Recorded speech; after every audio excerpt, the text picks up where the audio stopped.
Hi you guys, Oopie here, and today we're going to take a look at the Guild 2 Renaissance. Now if you've played this game before, you're probably asking, why are you covering a game that was released in 2010? And if you're asking that question, you probably don't know that a lot of your initial complaints about how buggy the game was and how unplayable it may have felt have largely been addressed. You can find a lot of those at the link I'll provide below. They include an additional patch, they have various bug fixes, and it also includes a compilation mod pack, which not only fixes some of the gameplay mechanics that you may have found irksome, but also adds quite a few different things that you've never seen before. So if you're coming to this for the first time and you have no idea about this game, I'm going to talk about it a little bit.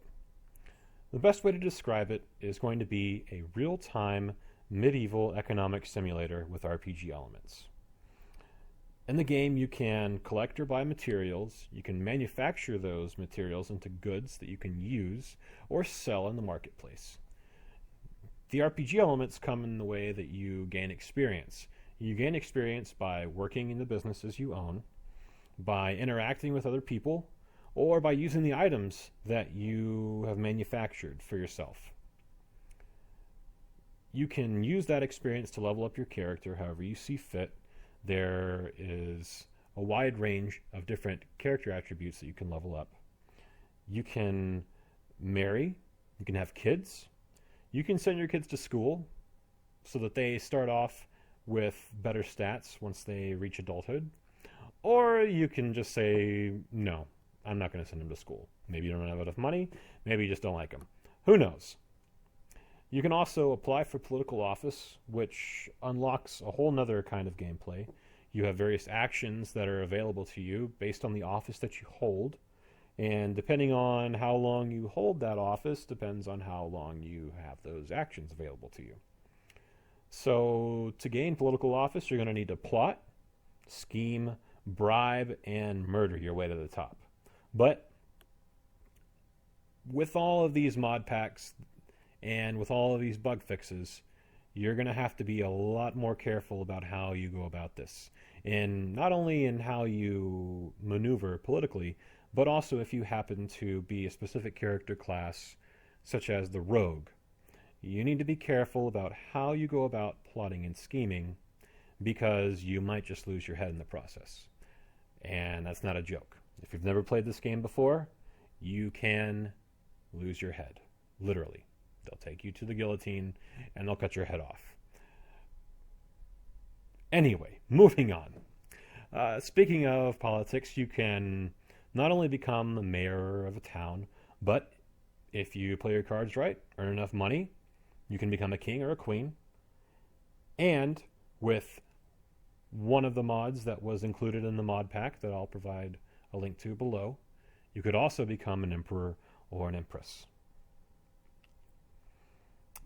Let me talk to you a little bit about the character classes.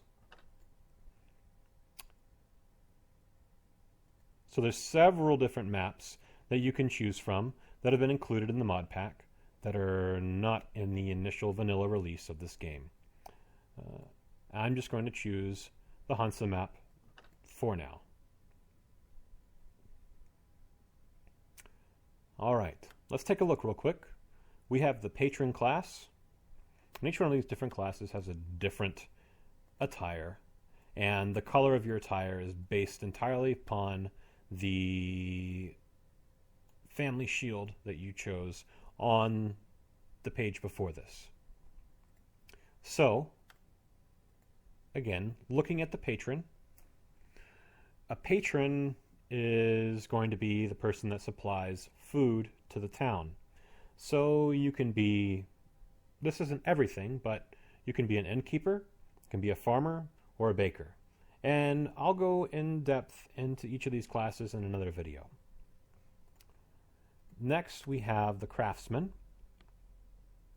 The craftsman is primarily somebody who takes those raw materials and turns them into something else. So they can be a smith, a jewelry maker, a carpenter, or a tailor.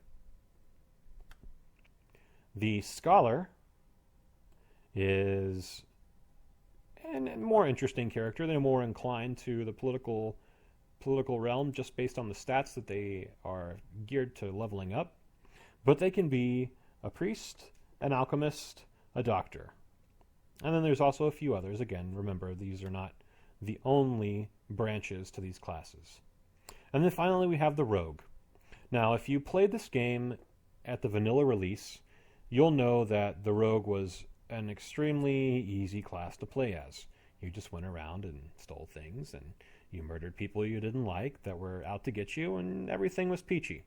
Well, in the mod pack that I play with, that a lot of people that still play this game use, have found that the rogue path is much more difficult. And you would think it would be difficult. People don't like having their stuff stolen. People don't like having their family members murdered in the night, or having their children kidnapped. But anyway, if you play the rogue path, just be careful. And they can be thieves, robbers, highwaymen, pirates, gypsies, just to name a few. So again, join me in a later video where I go more in depth into each of these character classes. Thanks for joining.